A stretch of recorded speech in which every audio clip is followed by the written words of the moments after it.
I am exceptionally naive when it comes to fitness and movement and therapy trends. I pretty much jump on top of everything because I just need to learn for myself whether it works or not. In human design, we call this third lining. So I wanted to say a little bit about shoes because shoes are always such a hot topic.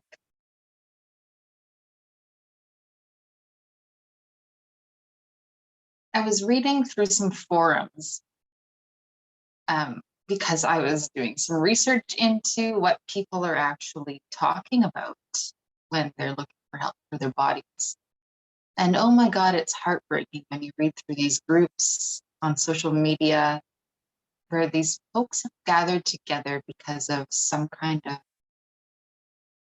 bonding over pain that they have. And there's these entire groups that are dedicated to things like plantar fasciitis. So plantar fasciitis is referring to the itis of the plantar fascia, so the inflammation of the tissues and the sole of the foot.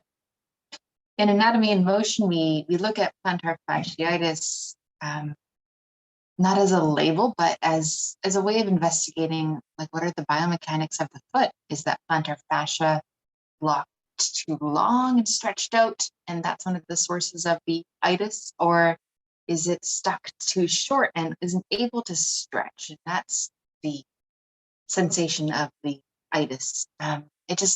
It invites investigations, what the itis does. But anyway, in these groups that are all about plantar fasciitis, there's a lot of talk about shoes and what are the best shoes to wear, because a lot of people that have these plantar fascial issues or other foot issues, I mean, the first thing we think about is, okay, what can I put on my feet, or what can I take off my feet to help my pain? And I just want to say that I don't think there is one right or wrong thing. I think there are a few different ways of looking at this. I think there are some people that are potentially delusional that what they're doing is helping them, and they've just really jumped hard on some dogmatic bandwagon, which is totally what I've done. There are some folks where they have done some really thorough self-experimentation and some research, and they have actual empirical data in some cases to show that, yes, if I wear toe socks, my mechanics change. And I'm talking about you, Helen Hall. Helen Hall has this amazing 3D motion sensing contraption that will tell you almost everything you ever wanted to know about how you're moving. And she was able to prove empirically that when she wears this specific type of toe sock, her cadence or her gait or something changes. And she has measured this and has the data. So she's found out what works for her. And I would have never guessed that toe socks would make a difference. You know, those socks that have the individual toes cut out. Helen is someone who's also ran ultra marathons barefoot and loves it. And like, that's my idea of a terrible time. I know some people, one of my clients I'm thinking about in particular, she had really bad foot pain, started wearing Vibram 5-fingers, and instantly her foot pain went away. And I mean, we have to know where she's coming from, because before wearing her 5-fingers, what was she wearing? She was wearing high heels every day. Not big high heels, but heels nonetheless. And as someone who is what I would have classified up until then as a indoorsman, which is one of the archetypes that I want to talk about, one of these rambles coming up soon. I have these different archetypes of how we interact with movement and relate with our bodies. And indoorsman is exactly what it sounds like. So let's say you take an indoorsman who's wearing high heels and not moving, and you take her out of high heels and you put her into bare feet and you get her to do a bit of strength training, like, she immediately felt better. Now let's talk about me. A few years ago, I started wearing, what were they? What brand? Vivo barefoot shoes, because I jumped on the bandwagon of, oh, barefoot shoes are the trend. I idealized it because, like, in theory, it makes a lot of sense that, yeah, a resilient human being should be able to wear barefoot shoes, and that's great. And I love being barefoot. When I was a kid, you could not get me out of being barefoot, and I'd track dirt through the house because I was outside in the dirt, and I'd come inside, and my mom would go, Monica, clean your feet.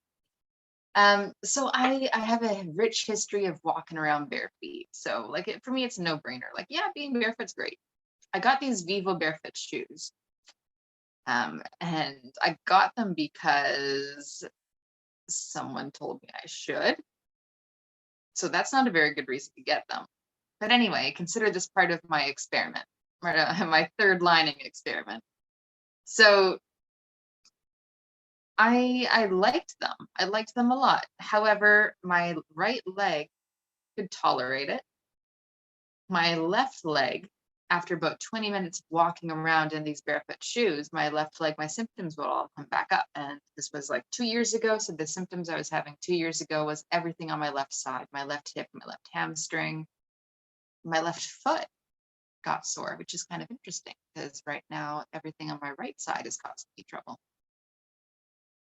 So I realized that, well, I like the idea of barefoot shoes, but clearly they're flagging to me that I have this something with my left leg that doesn't like me wearing barefoot shoes. So, am I going to continue to wear these? I did, but I realized that there was a threshold. I could go about, I want to say, 30 minutes, and then that was it. So, if I knew I had to go somewhere and walk for more than 30 minutes, I was going to wear a different pair of shoes. But if I was just going over to the market next door, then I can totally wear my Vivos and it'll be fine. And I had this, now I have a goal. Now I can aspire to one day wear these shoes for longer, and I can use the shoes as a gauge of my progress, but not as a thing that I need to force myself into doing because someone told me to, or because everyone on Instagram is talking about barefoot shoes. It's like my barometer of how my body is doing. I think that's a really healthy way of looking at these things. Now, fast forward to today. I need to go on. Drink some water. Fast forward to today. It's late. It's past my bedtime. It's like 8:45. So today I currently have this problem with my right foot. I can't be barefoot. And it's not really anything to do with like having a supportive shoe. It's about having a barrier between my skin and the floor. Even wearing socks is better than being barefoot. I don't know what it is, but I suspect it's something to do with uh, receptors in my foot. Not sure exactly which ones. Nociceptors, pressure receptors, something. Something is not comfortable about the way my skin feels when it's on the floor. Don't know what it is yet. Looking for answers.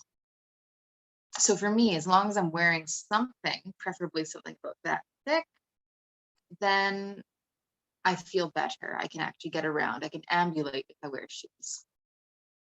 Now, there are some people that would say, oh, you got a foot problem. You just need to like be bare feet. You got problems with the nerves in your feet. Just experience different textures. And like, I don't know, maybe that's a solution for me. But right now, all I know is that when I put my foot on the ground, my body is like, danger, danger, danger. So do I really want to do that? Maybe. Like, I don't know. There's so much to explore here. But the point is that my body is telling me something. And it's like this leap of faith almost to trust my body and what it's telling me and not go with what other people are saying is right or wrong. And I mean, obviously, this is a theme that can permeate all areas of our life, but it's showing up right now really clearly to me in that all I can wear is these thick hiking boots. And then I see people that I know are having trouble with their bodies that are going around telling people to wear barefoot shoes and do these things with their bodies with this illusion of them not being in pain, but I know that they're experiencing pain because we've talked about it. And then, I mean, I think it's so, for people like me who are very naive and very easily influenced, we need to be very, very aware about what we are saying, because what works for me will not work for one other person, but it might work for 10 of this type of person. And I guess it's just always important to share any outer guidance that we're giving with a bit of an awareness that it might be wrong for them, that it might be harmful.